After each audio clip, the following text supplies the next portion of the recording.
Bismillahirrahmanirrahim. Assalamualaikum warahmatullahi wabarakatuh. Alhamdulillahirabbil alamin. Kita masih sehat walafiat.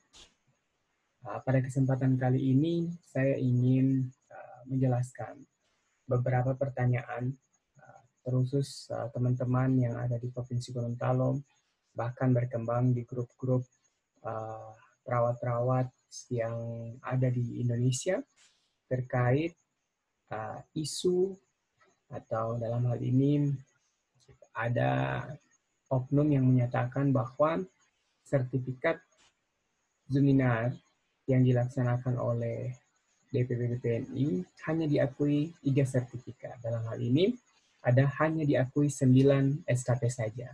Nah, apakah benar pernyataan tersebut bahwa PPNI hanya mengakui 3 sertifikat, dalam hal ini 9 SKP? Mari kita cari tahu dari sumber yang jelas. Nah, ini perlu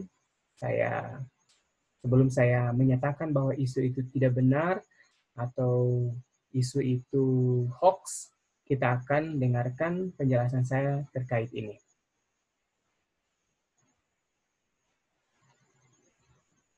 Oke. Jadi judul PowerPoint saya hari ini adalah terkait benarkah SKP Zuminar hanya diakui 3 sertifikat? Ini saya rangkum dari berbagai sumber yang terpercaya, dalam hal ini sumber internal dari PPNI, baik di DPW maupun di DPP. Nah, sebelumnya ini merupakan organisasi yang paling kita cintai, Persatuan Perawat Nasional Indonesia atau INA, Indonesian National Nurse Association, yang merupakan organisasi profesi perawat yang diakui oleh pemerintah melalui Undang-Undang Nomor 38 Tahun 2014, yakni Undang-Undang tentang Keperawatan. Nah, PPNI sendiri berdiri sejak 17 Maret 1974. Nah, kita sering memperingati 17 Maret ini merupakan sebagai Hari Perawat Nasional Indonesia. Oke. Selanjutnya, kebijakan terkait webinar ini, saya selaku Sekretaris DPW PPNI Provinsi Gorontalo itu menerima email dari DPP PPNI, yakni surat panduan terkait penerbitan SKP pada webinar. Jadi kami itu menerima surat 4 Mei itu, PPNI Pusat menerbitkan panduan teknis pelaksanaan webinar. Pada pelaksanaan di DPP PPNI itu menggunakan nama Zuminar, yang kita tahu bersama Zuminar berarti menggunakan platform Zoom, sehingga di DPP PPNI dijadikan satu program namanya Zuminar. Yang kata ini akhirnya diikuti oleh berbagai DPW di Indonesia, termasuk di DPW PPNI Provinsi Gorontalo. Kita juga menggunakan Daily Zuminar. Nah, selanjutnya pada tanggal 4 Mei 2020 pertama kali diselenggarakan Zuminar pertama oleh Bapena PPNI Indonesia.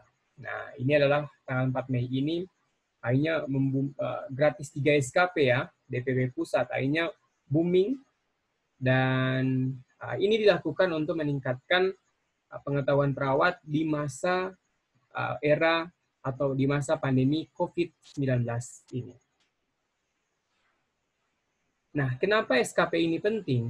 Pada dasarnya, atau yang kita sebut Satuan Kredit Profesi, ini merupakan dalam rangka mengembangkan kemampuan perawat, sehingga PPNI mencetuskan program yang disebut Pengembangan Keprofesian Berkelanjutan atau PKB.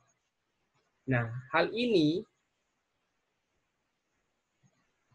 yang menjadikan dasar bahwa PKB itu penting untuk mendapatkan yang namanya SKP atau Satuan Kredit Profesi. Nah, ini sangat penting untuk perawat. Nah, kita tahu bersama bahwa SKP ini khususnya di sini ya, perawat dalam kurun 5 tahun itu harus mengumpulkan 25 SKP sebagai syarat utama dalam perpanjangan STR. Nah, jika tidak mencukupi 25 SKP, maka ini sangat cukup berbahaya bagi perawat itu sendiri, karena kalau tidak cukup 25 SKP, maka dilakukan sebagaimana cara kita harus ada aturannya di PPNI, itu melakukan pengisian modul dan untuk mencukupi 25 SKP tersebut. Nah, jadi setiap perawat itu harus mengumpulkan 25 SKP. Nah, kita sudah tahu bersama persoalan ini. Nah, untuk SKP sendiri, itu didapatkan jika perawat mengikuti ada 4 bidang yang membuai SKP ini atau mendapatkan bonus SKP. Yang pertama, itu terkait kegiatan praktik profesional. Dalam hal ini, profesional kita sebagai perawat. Contoh, misalnya kita bekerja di rumah sakit sebagai perawat, praktik mandiri dalam rangka melakukan asuhan keperawatan. Itu masuk di ranah ini. Nomor 1, kegiatan praktik profesional. Dalam ini, profesional berarti sebagai perawat kita melakukan tugas utama kita adalah memenuhi kebutuhan dasar manusia melalui asuhan keperawatan. Nah, sehingga praktik profesional ini wajib diambil atau harus ada dalam, jadi itu yang utama. Yang kedua, 3, 4 adalah pendukung untuk mendapatkan SKP. Nah, ini ada aturan-aturannya. Aturannya kalau Bapak Ibu sebagai bekerja di rumah sakit, itu jika ada di struktural, ada di fungsional, itu ada mekanismenya penentuan Bapak Ibu, rekan-rekan sejawat mendapatkan berapa SKP dalam setahun. Begitu juga berpraktik sebagai praktik perawat mandiri. Nah, bagi dosen-dosen juga di sini, karena kegiatan praktik profesional itu melakukan pembimbingan klinik. Itu termasuk dalam kegiatan praktik profesional. Yang kedua, pendidikan berkelanjutan. Dalam hal ini, Bapak Ibu rekan-rekan sejawat mengikuti kegiatan-kegiatan seperti latihan, seminar, kegiatan ilmiah lainnya yang ada SKP-nya. Gitu. Nah, kalau kita mau mengisi borang pengajuan STR atau pengajuan SKP untuk mendapatkan 25 SKP, ini buktinya kegiatan praktik profesional itu dibuktikan dengan surat tugas atau surat perintah atau SK penempatan ruangan dan sebagainya. Itu dibutuhkan di sini. Nah, kalau pendidikan berkelanjutan dibuktikan dengan adanya sertifikat. Nah, dari Bapak Ibu sertifikat yang dimiliki disimpan dengan rapi untuk mendapatkan pengakuan bahwa SKP itu benar-benar didapatkan. Selanjutnya, nomor 3, pengembangan ilmu pengetahuan. Nah, pengembangan ilmu pengetahuan ini termasuk di situ dalam penelitian. Nah, jadi jika jika Bapak Ibu rekan-rekan sejawat membuat sebuah penelitian, itu ada nilai SKP-nya. Yang penting diajukan ke PPNI. Dalam hal ini, ada 2 tingkat yang bisa mengeluarkan SKP. Yang pertama SKP PPNI Pusat, dan yang kedua SKP PPNI Wilayah atau DPW.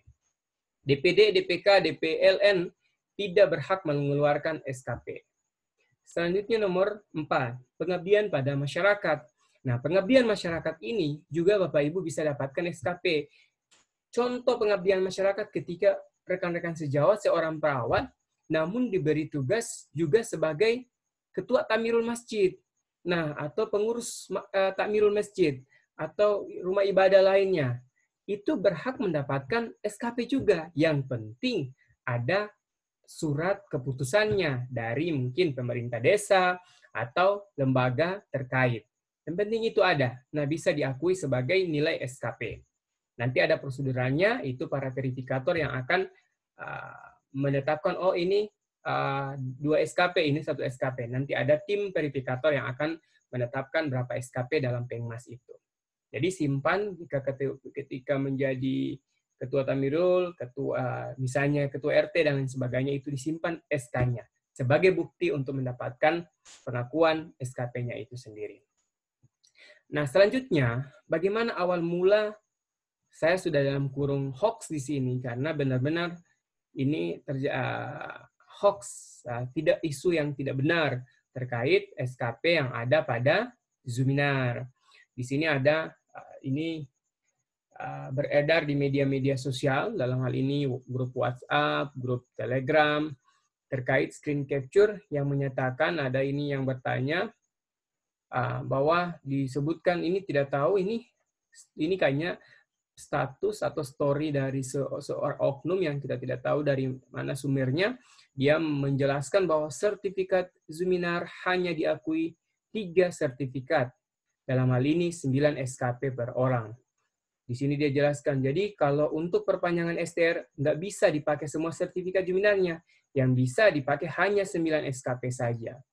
Nah ini saya tidak tahu dari mana sumber yang didapatkan orang ini sehingga mengeluarkan isu ini pada media sosial, apalagi Suara Perawat ini kan ratusan ribu orang yang bergabung di dalam sini, sehingga berdampak pada pertanyaan-pertanyaan di screen capture, dimasukkan ke grup-grup PPNI, grup-grup angkatan alumni dan sebagainya, sehingga menimbulkan keresahan di orang-orang yang sudah mengikuti Zoominar, apalagi waktu itu sudah masuk ke daily Zoominar ke 30-40-an, sehingga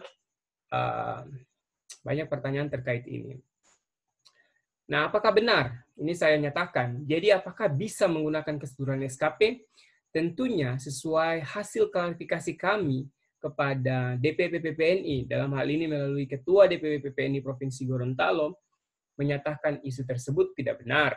Bahwasanya semua sertifikat webinar melalui platform apa saja tetap diakui oleh PPNI dalam memenuhi SKP perawat. Dalam hal ini, webinar atau Zoominar tersebut telah menyatakan ada SKP atau dibuktikan dengan surat keputusan dari DPW atau DPP penggunaan 2 SKP, penggunaan SKP 3 atau 2 SKP yang ada.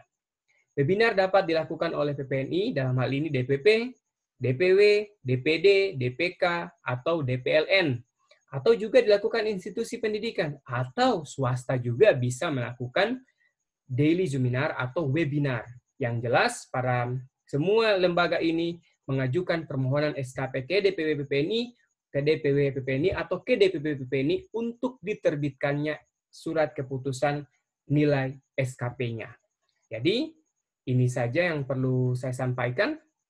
Jadi, intinya teman-teman, jangan khawatir, semua SKP yang digunakan, baik yang dikeluarkan oleh PPNI Pusat, maupun yang dikeluarkan oleh DPW wilayah, provinsi, itu bisa digunakan dalam pengurusan surat perpanjangan STR atau surat tanda registrasi kecukupan 25 SKP yang dalam hal ini dikeluarkan oleh tim verifikator yang ada di DPD, di kabupaten masing-masing, atau di DPW provinsi masing-masing.